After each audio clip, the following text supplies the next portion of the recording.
2018 പ്രളയത്തിന് ശേഷം 2019 അന്നത്തെ മുഖ്യമന്ത്രി ശ്രീ സഖാവ് പിണറായി വിജയൻ നെതർലാൻഡ്സിൽ പോയി പഠിച്ച് പരാജയപ്പെട്ടത് കേരളത്തിൽ വന്ന് പ്രാവർത്തികമാക്കാൻ പറ്റാതെ പോയൊരു പദ്ധതിയാണ് റൂം ഫോർ റിവർ.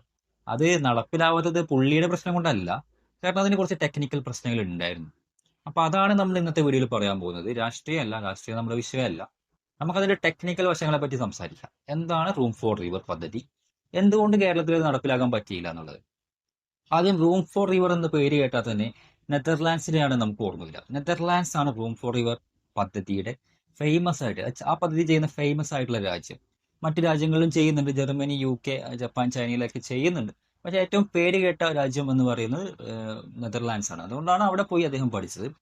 ഈ പദ്ധതി, ആ പേരൊന്ന് നോക്കിയാൽ റൂം ഫോർ റിവർ എന്നാണ്. അതായത് റിവറിന് ഒരു റൂം തയ്യാറാക്കി കൊടുക്കുക എന്നുള്ളതാണ്. നമുക്കറിയാലോ, ഈ പ്രളയകാലത്ത് നമ്മുടെ നാട്ടിൽ സംഭവിക്കുന്നത്, അമിതമായി വരുന്ന വെള്ളം പുഴയിലോട്ട് വന്നുകൊണ്ട് പുഴ ഓവർഫ്ലോ ചെയ്യാൻ ശ്രമിക്കും. അതായത് പുഴയ്ക്ക് മാക്സിമം വെള്ളം വന്നു കഴിഞ്ഞാൽ ഇത് ഒഴുകാൻ സ്ഥലമില്ല. അപ്പൊ അതിനൊരു സ്പേസ് ഉണ്ടാവില്ല. അപ്പൊ ആ വെള്ളം തൊട്ടടുത്തുള്ള പ്രദേശങ്ങളിലോട്ട് കിടക്കുകയും അവിടെയെല്ലാം വെള്ളത്തിനടിയിലാവുകയും ചെയ്യുകയാണ് മെയിനായിട്ട് നമ്മുടെ നാട്ടിൽ സംഭവിക്കുന്നത്.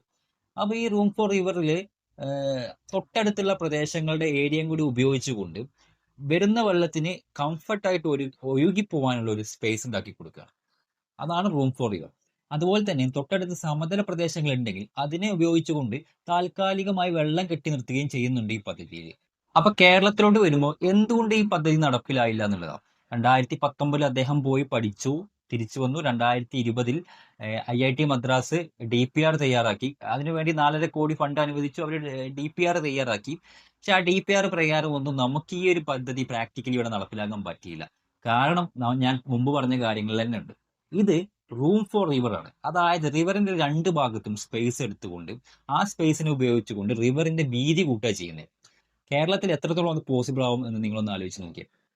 നടപ്പിലാവാൻ ഭയങ്കര ബുദ്ധിമുട്ടാണ്. കാരണം നമുക്ക് തൊട്ടടുത്തുള്ള സ്ഥലങ്ങളൊക്കെ ഒക്യുപ്പൈഡ് ആണ്. അവിടെയൊക്കെ ജനവാസ മേഖലകളാണ്, പല ഇൻഡസ്ട്രീസ് ഉണ്ട്, പല ഫാമുകളും മറ്റു പല കാര്യങ്ങളും ആ ഭാഗത്തൂടെ ഉണ്ട്. അപ്പൊ നമുക്ക് പ്രാക്ടിക്കലി അത് ബുദ്ധിമുട്ടായിരുന്നു. പിന്നെ നമ്മുടെ ജോഗ്രഫി അങ്ങനെയാണ്. വെസ്റ്റേൺ ഗട്ട്സും സമതല പ്രദേശങ്ങളും കോസ്റ്റൽ റീജിയൻസും ഒക്കെ ഉള്ള ഒരു ഒരു ജോഗ്രഫിയാണ് നമ്മുടെ. അപ്പൊ നമ്മുടെ നാട്ടിൽ ഇത് പ്രാക്ടിക്കലി നടപ്പിലാക്കാൻ പ്രയാസമായി. അതുപോലെ തന്നെ ഞാൻ പറഞ്ഞു, ഈ പറഞ്ഞ റിവറിന്റെ രണ്ട് ഭാഗങ്ങളും ഇപ്പം പല ആളുകളും ഉപയോഗിക്കുന്നുണ്ട്. ഞാൻ മുമ്പ് പറഞ്ഞ സമതല പ്രദേശങ്ങളൊന്നും നമുക്കില്ല, ഒഴിഞ്ഞു കിടക്കുന്ന. അതെല്ലാം പല രീതിയിൽ ഉപയോഗിക്കുന്നുണ്ട്. അങ്ങനെ നോക്കുമ്പോൾ ടെക്നിക്കലി ഇത് കേരളത്തിൽ നടപ്പിലാക്കാൻ സാധിച്ചില്ല. പക്ഷെ അതിനുശേഷം നമ്മൾ ചില ലോ ലേയിങ് ഏരിയാസിൽ, കുട്ടനാട് പോലുള്ള ചില ചില ഏരിയാസിലൊക്കെ നമ്മൾ ചില കാര്യങ്ങളൊക്കെ ചെയ്തിട്ടുണ്ട്. പക്ഷെ അത് എത്രത്തോളം അത് എഫക്റ്റീവ് ആയിട്ടുണ്ട് എന്നുള്ളതും കൂടി നമ്മൾ ആലോചിക്കണം. ഓരോ ജൂലൈ ഓഗസ്റ്റ് സമയങ്ങളിൽ വരുമ്പോഴാണ് നമ്മൾ ഇതിനെപ്പറ്റി ചിന്തിക്കുന്നത് എന്നുള്ളതാണ്. പക്ഷെ നമുക്കൊരു ലോങ് ടേമിൽ ഇതിന് വേണ്ടിയിട്ട് ഒരു പ്രൊജക്ട് വേണം. ഇപ്പോൾ ഈ കഴിഞ്ഞ പ്രസ് മീറ്റിൽ ഞാൻ കണ്ടു, ഇപ്പോഴത്തെ മുഖ്യമന്ത്രി ഡീസിൽറ്റ്, നമ്മുടെ റിവറിൽ ഡീസിൽറ്റ് നടത്താനുള്ള ഒരു ആലോചന ഉണ്ട് എന്ന് പറയുന്നു. നല്ല കാര്യമാണ്. അതും പ്രാക്ടിക്കലി അത്യാവശ്യം ഇൻവെസ്റ്റ്മെന്റ് വേണ്ട കാര്യമാണ്. ഒരുപാട് ഏരിയാസ് നടത്തേണ്ടി വരും. 2018 വന്ന അടിഞ്ഞു കിടക്കുന്ന ഒരുപാട് സിൽറ്റ് റിവറിനടിയിൽ ഉണ്ടാവും. അപ്പൊ അതൊക്കെ ഡീസിൽറ്റ് ചെയ്ത് കഴിഞ്ഞാൽ റിവറിന്റെ വോളിയം കൂടും. റിവറിന്റെ വോളിയം കൂടി കഴിഞ്ഞാൽ മാക്സിമം ഫ്ലോ റിവറിലൂടെ ഉണ്ടാവും.